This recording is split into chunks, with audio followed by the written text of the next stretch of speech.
welcome back to my channel. This is going to be a collective reading, a past, present, future reading. It can resonate for your sun, moon, rising, Venus, and north node placements. If you would like to book a personal reading, my calendar link is down below. My Patreon link is also down below if you want to learn more spiritual education with me. With that said, let's begin. The energy surrounding you is the vow and the ocean. These came out together, and I don't think I've pulled these cards before, so let's jump in to see. I feel like this is going to be a love reading. Why do I feel like this is going to be a love reading? But yeah, let's jump right in.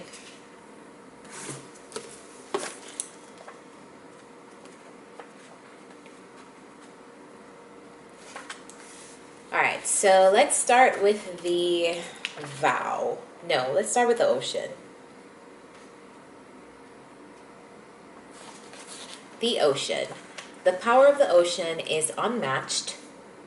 To step into its salty waters is to step into the unknown. By its sheer volume, the ocean represents the unconscious, all that is beyond our understanding. We cannot live within the ocean. We cannot claim it, manage it, or own it. It rejects our every attempt to dominate nature, yet amid its overwhelming power, it calls to us. It inspires us and invigorates our life on land. It dissolves the little us into the big us when the energy of the ocean is present. There is changing, stirring that is beyond any change you've known before. The ego must dissolve. The saline swells work on your very cells, your fibers, your deepest underlying beliefs. Like Aphrodite, we rise from the ocean's froth, a new beginning, a new being. Life is change. Let the waves crash. Study waves that touch their surface. Get in the water no matter where you live. Each drop is part of the whole. The ocean is in every tear. Some of you, if you don't have access to like a body of water close by you, maybe you just need to take a spiritual bath is a message that I'm getting for you. And oh, the vow.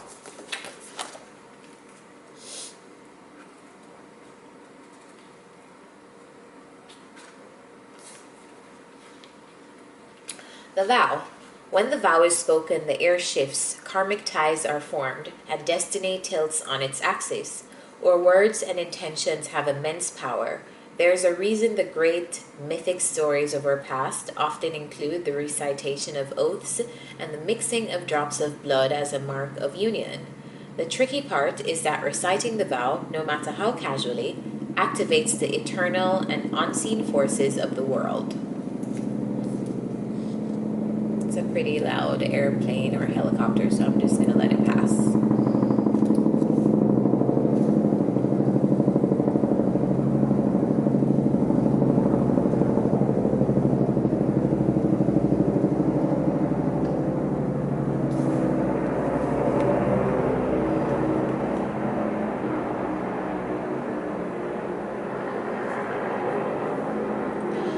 The ancestors bear witness, the laws of nature respond. These promises cannot be unsaid or forgotten, so breaking them can leave lingering complexities and loose ends.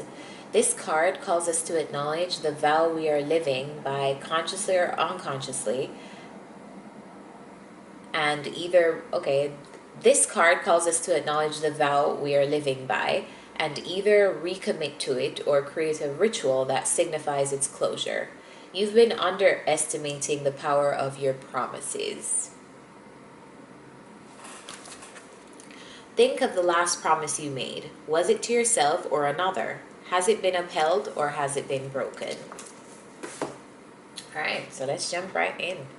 The energy surrounding your past is coming up as the Nine of Cups, the Nine of Swords, and the Queen of Swords. Okay, I feel like you put an ending to something. There's lots of completion energy here. With the nines, for me, we have the Nine of Pentacles, we have the Nine of Cups, we have the Nine of Swords. So 999, I feel like something is closing. Something is coming to an end. All right, tell me, and you're here. This is you, Gems, in your air energy. You're coming up as the Queen of Swords. So let's figure this out. Tell me about this Queen of Swords. Tell me about this Queen of Swords.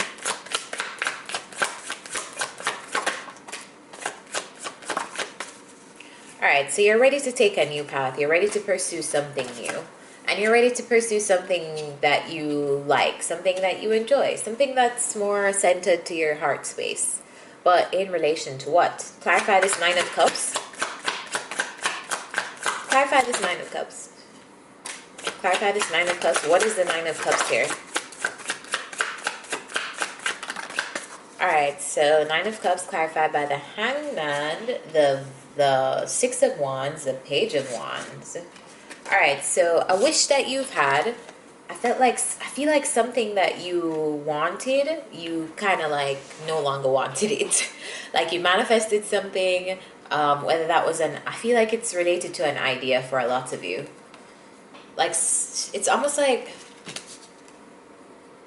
alright, the thing with reading tarot is you're getting so many messages. Sometimes when you guys hear like readers stutter, like it's literally because we want to say so many things because so many things are coming to us, but we literally don't have the words to like speak on all of those thoughts coming in intuitively at one time.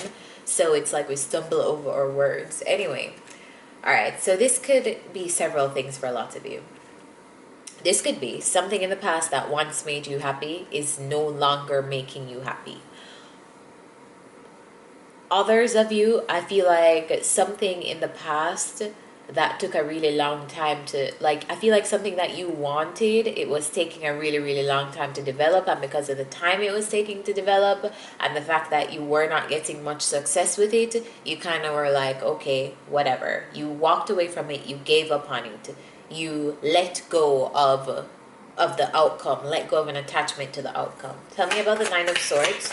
Clarify the Nine of Swords, please.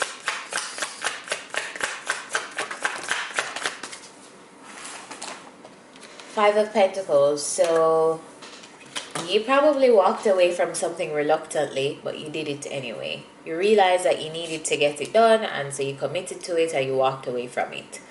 Whether that was a commitment that you made to a person or a commitment that you had made to yourself or whatever it is, I feel like you ended up walking away from it because it just no longer was resonating with your heart space. You want to do something else. You want to do something different. Clarify the Six of Cups. What is the Six of Cups here? This could be in relation to a person. Like it could just be a connection because the Six of Cups talks about connections. So friendship, romantic, it could be either one. The Six of Cups talks about friendships, and the Six of Cups also talks about like lover-friend dynamic. A lot of people call this the soulmate card. I don't really like to attach labels like that as a personal reader. For my channel, I try to stay away from things like soulmates and twin flame titles, only if I'm really getting strong energy about that, because I feel like those labels are very, very I'm going to put out my own on this video to talk about my understanding of those dynamics, but I often feel like as a reader, people get trapped into these titles of soulmate, twin flame, and they really, really allow themselves to go through these very harmful dynamics just because of what this thing is supposed to mean. So that's why I try to stay away from those titles. But anyway, it could be a relationship with a person. This is somebody who you know. Definitely somebody in your energy who you have shared experiences with. So a lot of you, this is going to be in relation to a friend dynamic, or some of you, this is going to be in relation to a love dynamic. Clarify the Six of Cups. What's the Six of Cups? Six of Cups clarified by the fucking Six of Cups. What? For me, this is a validation as a reader. Tell me more. Clarify more. Tell me more on these Six of Cups. These 12 cups. Tell me more. Clarify. Spirit, we need more here. So it's a relationship I feel like you're very, very fond of. It's definitely in relation to some kind of connection that you have going on with your life or with your energy. Clarify this Four of Pentacles. What's the Four of Pentacles? You're deciding to hold back. You're deciding to no longer invest. Tell me about the Four of Pentacles.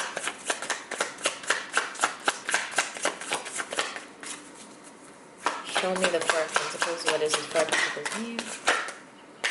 All right, so you're taking control of your feelings, you're taking control of your energy, and I feel like even though it's a difficult decision, you're no longer investing in a relationship. Clarify the Ten of Pentacles. A lot of you, this is going to resonate for your marriage, because I have the Vow card, I have the Ten of Pentacles, and I have two Six of Cups here, all talking about relationships and commitments to other people. Tell me, I'm surprised the Hierophant hasn't come out. But if the Hierophant comes out, I'll know. Tell me about the Ten of Pentacles.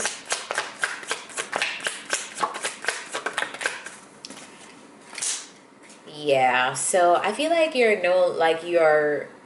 feel like you're deciding to no longer invest in a relationship. No, don't you, like, almost like not deciding to work on things. You're not deciding to reignite things. You're not deciding to try this thing again. You're very much into your own energy, not this person. Tell me about, yeah, Nine of Pentacles, single. I feel like wherever you are right now, if you're in a dynamic with a person, you're in a very solo energy. So you could be sharing, no, you're not. This person is not in your energy anymore. But you, as in, you're not physically talking to them, but I feel like they're still in your energy, because you're coming up as like the more time that you spend for yourself is the more you're embracing like your own solitude. Tell me about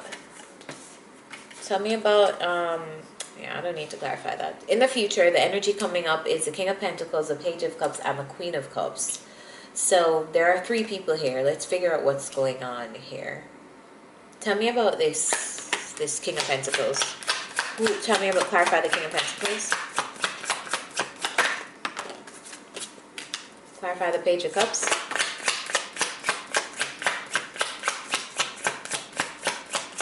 Clarify the Page of Cups.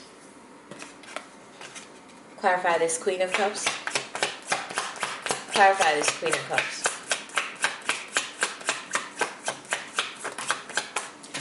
Alright, so you may be dealing with two people, and you may be deciding to withdraw your energy from one to take a risk with another. Because I feel like the King of Pentacles here is like very clear on not wanting to invest in anything. Like we have the Four of Pentacles twice.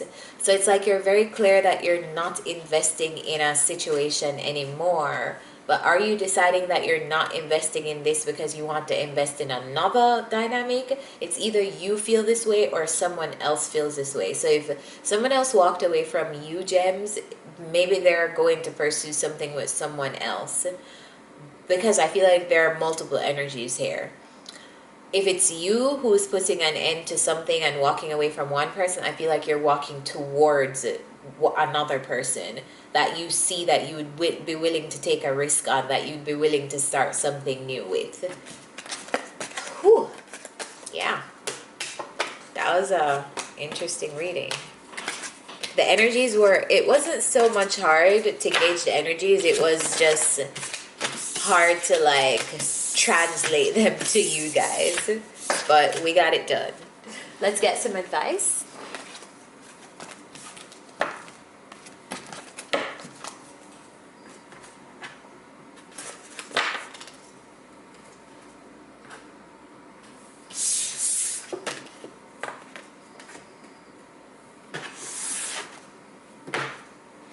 What's the advice for Geminis? What's the advice for Geminis? What's the advice for Geminis? Geminis? What's the advice for Gems? Alright, we have two cards. I'm going to take them both. I feel like I should. We have Between Worlds and we have Bliss. So you're going through some kind of transition right now. But I feel like you're guided through whatever transition you're going through. Let's read Between Worlds. That's card number 3.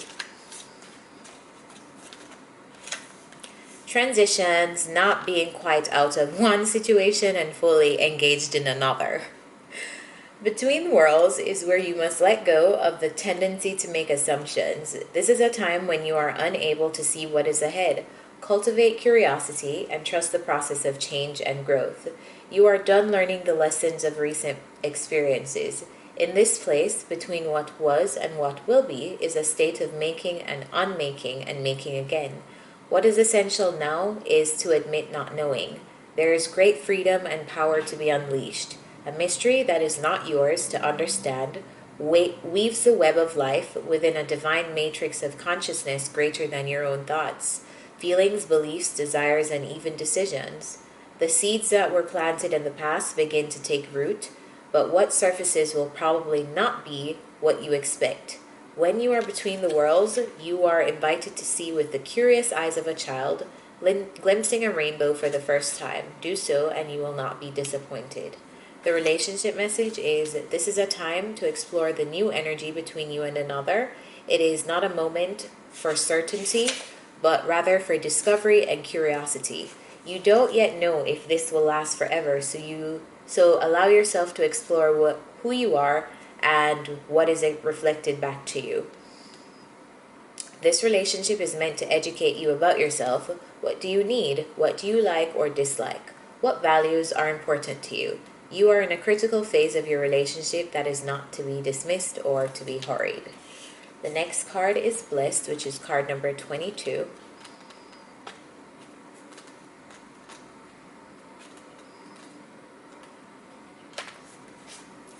And the relationship message is you are moving toward a deepening of intimacy in a unique and sacred partnership. You know you are meant to make this connection. This union, blessed by the divine, will bring transformation and beauty to the world. This is also a sign that, even more important, you're being called to a deeper intimacy with yourself and with spirit. With this new development, you will see evidence of grace in your life. Yeah, I like this reading. So it looks like somebody's jumping from one situation to another situation or just rerouting. This could be you. It could be a person that you're dealing with. I don't feel like it's a bad energy though. Like, I don't feel like it's like a flip-floppy energy. I feel like the person's like, if this is you, it's like you're doing what's best for you. But anyway, you guys can tell me below how this resonates with you. If it did, like, share, subscribe, all that good stuff. If you'd like to book a one-on-one with me, everything is down below. See you next time. Bye, gems.